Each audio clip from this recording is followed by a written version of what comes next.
کسی بھی ملک کی ترقی میں اس ملک کے بینکنگ سسٹم کا رول بہت اہم ہوتا ہے اور مضبوط بینکاری کے بغیر اس ملک کی معیشت کا بہتر ہونا بہت مشکل ہوتا ہے۔ مضبوط بینکاری مضبوط معیشت کی نشانی ہوتی ہے اور اس ملک کی جو بزنسز ہیں ان کو ایک انیبلنگ انوائرمنٹ، بزنسز کی اسٹارٹ اپ کی سسٹینیبلٹی اور ان کی گروتھ بہت مشکل ہوتا ہے۔ اس لیے مضبوط بینکنگ سسٹم کے بغیر کسی بھی ملک کے لیے ترقی کرنا مشکل ہے۔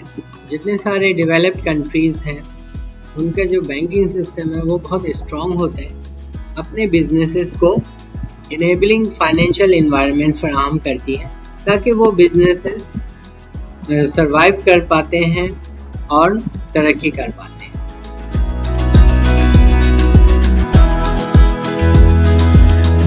Treasury bills and bonds Pakistan بہت ہی اہم فائنینشیل انسٹرومنٹس ہیں اور یہ انٹرسٹ ریٹ کی ڈٹرمنیشن میں بہت اہم کردار ادا کرتی ہے۔ آج کل ٹریجری بلز میں انٹرسٹ ریٹ تقریباً 21% ہے سالانہ بنیاد پر۔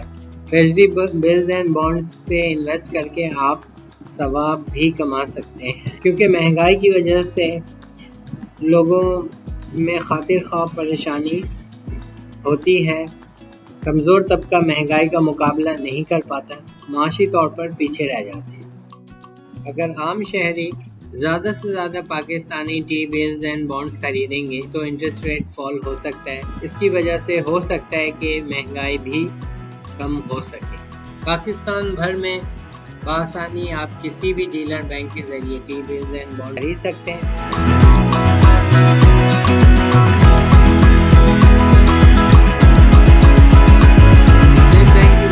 پالیسی اسٹیٹمنٹ کے تحت فروری 2024 میں مہنگائی تقریباً 23% رہی ہے۔ پچھلے 6 مہینوں میں ایوریج جو فارن ایکسچینج ریٹ رہا ہے US ڈالر اور پاکستانی روپیز کے درمیان، تو وہ تقریباً 281 روپے، اس طرح تقریباً پاکستانی 3 روپے برابر ہے یونائٹڈ اسٹیٹ کے 1 سینٹ۔ دیکھا یہ جا رہا ہے کہ جو پاکستان میں 5 روپے کا جو سکہ ہے وہ منیمم ڈینومینیشن ہے، یا اگر آپ 5 روپے کہیں استعمال کرنا چاہیں تو آپ کے لیے بہت مشکل ہے کہ 5 روپے میں آپ کوئی چیز خرید۔ اس طرح اگر آپ دیکھیں تو پاکستانی کرنسی بہت اسٹرانگ ہے کہ پاکستانی ہاف جو منیمم ڈینومینیشن ہے وہ برابر ہوا تقریباً US کے 1 سینٹ۔ یہ بات بہت عجیب سی لگے گی لیکن حقیقت یہی ہے۔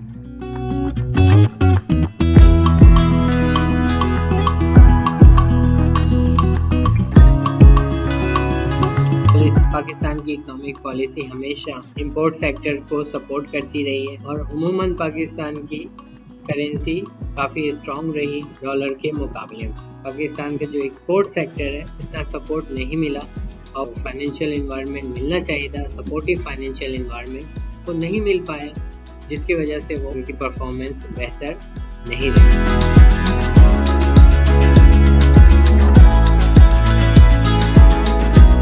ریٹ بڑھنے کی وجہ سے ایکسچینج ریٹ ہے وہ اسٹیبل ہے۔ اسٹیبل ہونے کی وجہ سے پاکستان میں امپورٹڈ انفلیشن رکا ہوا ہے۔ اسٹیٹ بینک آف پاکستان مہنگائی کا مقابلہ اکیلے نہیں کر سکتی۔ آپ دیکھ سکتے ہیں کہ یورپین یونین مہنگائی کا مقابلہ کرنے کے لیے انہوں نے اپنی کرنسی فورگو کر دیا ہے اور اس کی جگہ پہ انہوں نے یورو کو اڈاپٹ کیا، صرف اس لیے کہ مہنگائی 2% یا اس سے کم۔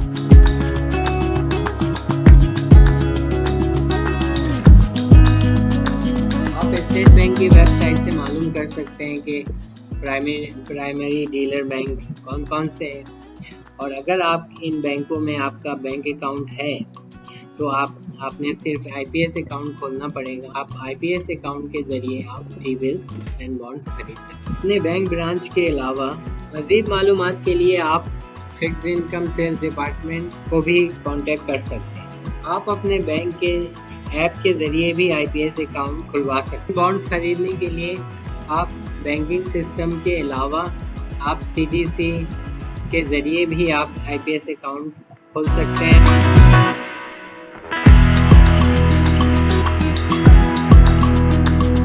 لو